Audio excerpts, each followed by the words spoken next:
बोले श्री वृंदावन बिहारी लाल की जय। श्री भगवत स्वामी की जय। ओम श्री गणेशाय नमः। ओम नमो भगवते वासुदेवाय। नारायणं नमस्कृत्य नरं चैव नरोत्तमं देवीं सरस्वतीं व्यासं ततो जयमुदीरयेत्। निगमकल्पतरुगलितं फलं शुकमुखादमृतद्रव संयुतं पिबत भागवतं रसमालयं मुहुरः रसिका भुवि भावुका। दशमोऽध्याय। हस्तिनापुर कार्य सारी द्वारका गमन्ते मुरारी। हस्तिनापुर नारी स्तुति दशमोऽध्याये कुर्वन्ति। शौनक उवाच बसुत कह कृष्णवाणी संसारु तरी जाहा शुणी पांडुराजार मृत्यु काले दुष्टे जे राज्य नेले बळे गोविंद पादे आश्रा करी से हाथ ताई जने मारी पंचभ्राता एक मेले प्रजांकु पाଳି राज्य कले तेबे की कले पांडु सुते स्वभावे कृष्ण रसंगते। सुत उवाच पांडव वंश रक्षा करी कुरुवंश को नर हरि क्रोध नले भस्म कले दावाग्नि जेह्ने वनस्थले युधिष्ठिरंकु राज्य मध्ये कृष्ण स्थापिले राजपदे भीष्मंकु तहु धर्मवाणी जेवा कहिले चक्रपाणी से वाक्य शोक मोह छाड़ी प्रजा पालने चित्त बढ़ी आनंद मने धर्म बड़ा प्रजा पालने मन देला कृष्णर तेजे राजा गणे सेवंती युधिष्ठि चरणे समुद्र अंत जाए मोहि धर्मनंदन आज्ञा बही प्रजा बांछन्ते मेघमाल भूमि रे बरसंती जल कामधेनुर प्राय मोहि प्रजा कल्पिते शस्य देई गोपाल गोष्ठ मध्ये थाई अनेक क्षीर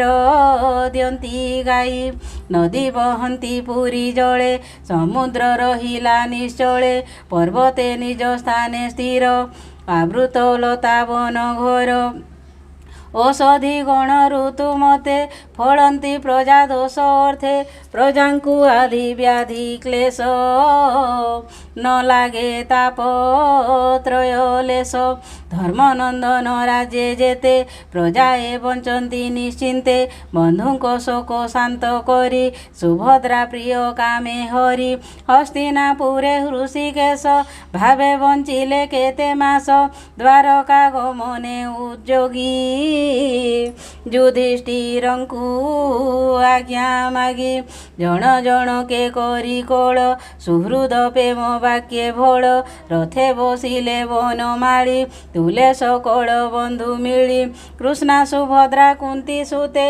राजाए आसीथिले जेते गांधारी धृत राष्ट्र मेले जुजुसु गौतम तुले धम्य संगते भीम मिशी उत्तरा नारी मध्ये आसी कृष्ण को न मिला अंतरे गर्भर क्षण स्नेह भरे कृष्ण विरहे मन छन्न सही न पारी हत ज्ञान जाहार जस गुण कने शुणिबा मात्रे साधु जने सत्संग न पारंती छाड़ी हेड़े तरंती भव बारी से कृष्ण भावे भाव बढ़ी साक्षाते के पारिब छाड़ी निरते करंती दर्शन स्नेह निर्भरे आलिंगन कृष्ण को कहंती वचन आवरी शयन भोजन न देखी तार पद्म मुख काहीं लभिबे आउ सुख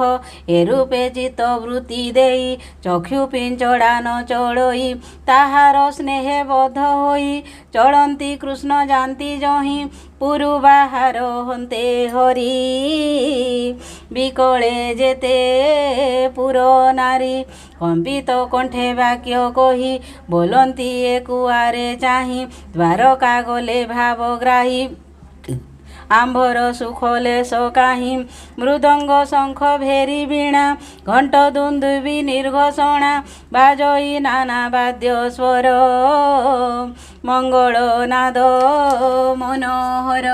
ସେ କୁରୁ ରାଜେ ଯେତେ ନାରୀ କୃଷ୍ଣ ବିଚ୍ଛେଦେ ତନୁ ଘାରି। ଜଗତି ଅଟାଳି ଆରୋହୀ ଜଗତା ଅଟାଳି ଆରୋହୀ। ପୁଷ୍ପ ବିଞ୍ଚନ୍ତି କୃଷ୍ଣ ଚାହିଁ କୃଷ୍ଣର ଶିରେ ଶ୍ଵେତ ଛତ୍ର। କୃଷ୍ଣର ଶିରେ ଶ୍ଵେତ ଛତ୍ର ରତ୍ନ କାଞ୍ଚନେ ସୁଘଟିତ। ଅର୍ଜୁନ ଗୋବିନ୍ଦର ପାଶେ ଆନନ୍ଦେ ଘେନି ମନ ତୋଷେ। ବାମ ଦକ୍ଷିଣ ପାଶେ ଟେକି ବ୍ୟଜନ ଉଦ୍ଧବ ସାତ୍ୟକୀ।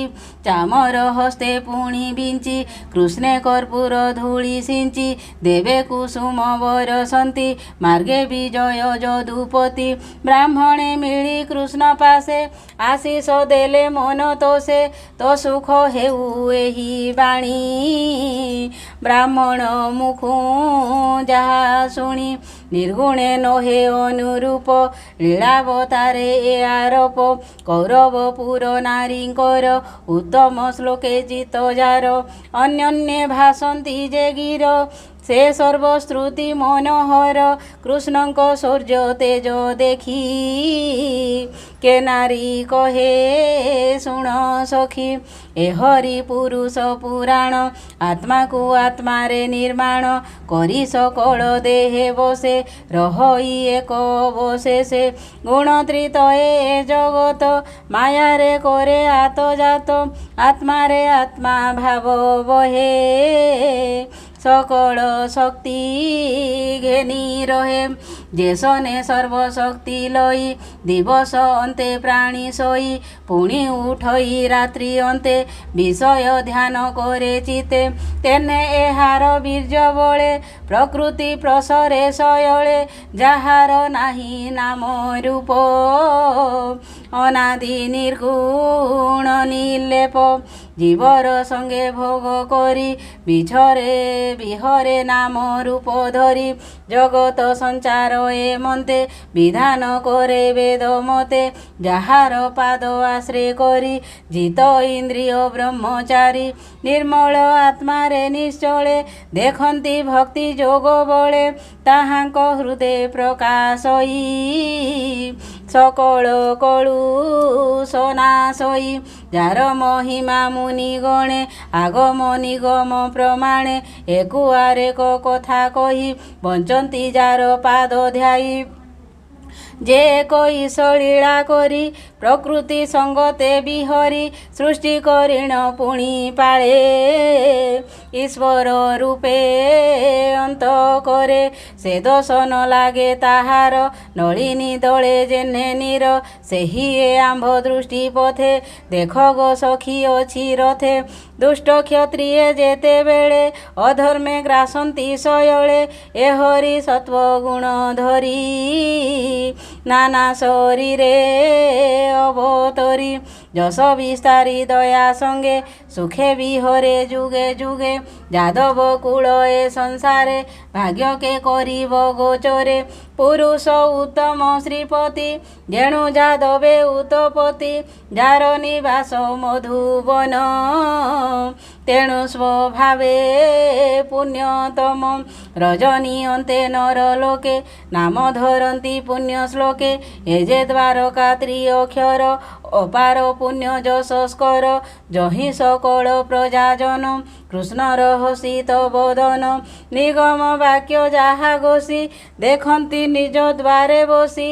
କୃଷ୍ଣର ଯେତେ ପତ୍ନୀ ଗଣ ସେ ତ ସ୍ୱଭାବେ ଭାଗ୍ୟବାନ। ଯମ ନିୟମ ବ୍ରତ ସ୍ନାନ ଯମ ନିୟମ ବ୍ରତ ସ୍ନାନ। ଯଜ୍ଞ ତପସ୍ୟା ମହାଦାନ ସଂକଳ୍ପ କରି ଜନ୍ମାନ୍ତରେ। ତାହାଙ୍କୁ ଲଭିଛନ୍ତି ବରେ ଯାହାଙ୍କ ଅଧର ଅମୃତ। ପାନରେ ଗୋପୀଏ ମୋହିତ ନିତ୍ୟ ପିବନ୍ତି ସୁଖ ଭରେ। କେ ଭାଗ୍ୟବନ୍ତ ତାଙ୍କ ତୁଲେ। ରୁକ୍ମିଣୀ ସ୍ୱୟଂବର କାଳେ ସଭାର ମଧ୍ୟେ ନୃପ ମେଳେ। କୃଷ୍ଣ ବିଷये ଯେତେ ବାଦି क्षत्रिय शिशुपाल आदि ताहांक दर्प नाश करी कन्या हरिले नर हरि नारकासुर बध करी 16 सहस्र कन्या हरि रुक्मिणी आदि जाम्बवती अपरे जेते नारी छंती से बधू जने तार संगे खटंती सौभाग्य रंगे तार कटाक्षे बस होई निश्चल चिते रूप ध्याई निरते कृष्ण घेनी घरे प्रेमे सेवंती तापयरे पारिजातक आदि दान देई आनंद तांको मन करीण प्रभु भावग्राही ताहांक संग न छाड़ई कुरुमंडल बधू जने एमंते बाणी अन्य अन्य स्मित इंगिते ताहा लखी रथे चलिले पद्म आखि कृष्णर स्नेह मने धरी पांडवे घेनी सैन्यचारी शत्रुंक भय चिते चिंती कृष्णंकु आवरी चलती केते हे दूरे भावग्राही पांडव मानंकु रुहाई उद्धव आदि प्रिय संगे चलिले निज पुर मार्गे कुरु जांगल देश जिणी पांचाल देश सुरसेनी जमुना देश ब्रह्मावर्त मत्स्यनगर सारस्वत मरुधन्मन पशौवीर आभारपुरी से जे अपर मरुधन्मन सौवीर आभारपुरी जे अपर जिणीर मिले निजर जिणी गमिले निजर थे मिलिले द्वारका प्रशस्ते से देशे जेते प्रजाजने संभ्रमे कृष्ण दर्शने अनेक उपायन हस्ते निवेदी कृष्ण पाद गते एमंते द्वारका अग्रते मिलिले दिन करस्ते से हरि चरण पंकजे किंकर जगन्नाथ भजे किंकर जगन्नाथ भजे किंकर जगन्नाथ भजे सीताराम सीताराम सीताराम राधे श्याम राधे श्याम राधे श्याम सीताराम सीताराम सीताराम राधे श्याम राधे श्याम राधे श्याम। बोलिए श्री वृंदावन बिहारी लाल की जय। श्री भागवत स्वामी की जय। इति श्रीमद्भागवते महापुराणे पारमहंस संहितायां प्रथम स्कंदे नैमिषोपाख्याने श्रीकृष्ण द्वारकागमनं नाम 10 अध्यायः। भीमस्यापि रणे भंगो मुनेरपि मतिभ्रमः ज्योतिषुद्धमशुद्धं वा मम दोष न विद्यते। हरिं तत्सत् हरिं तत्सत् हरिं तत्सत्। ओं श्री विष्णु अर्पणमस्तु। ओं श्री विष्णु अर्पणमस्तु। ओं श्री विष्णु अर्पणमस्तु।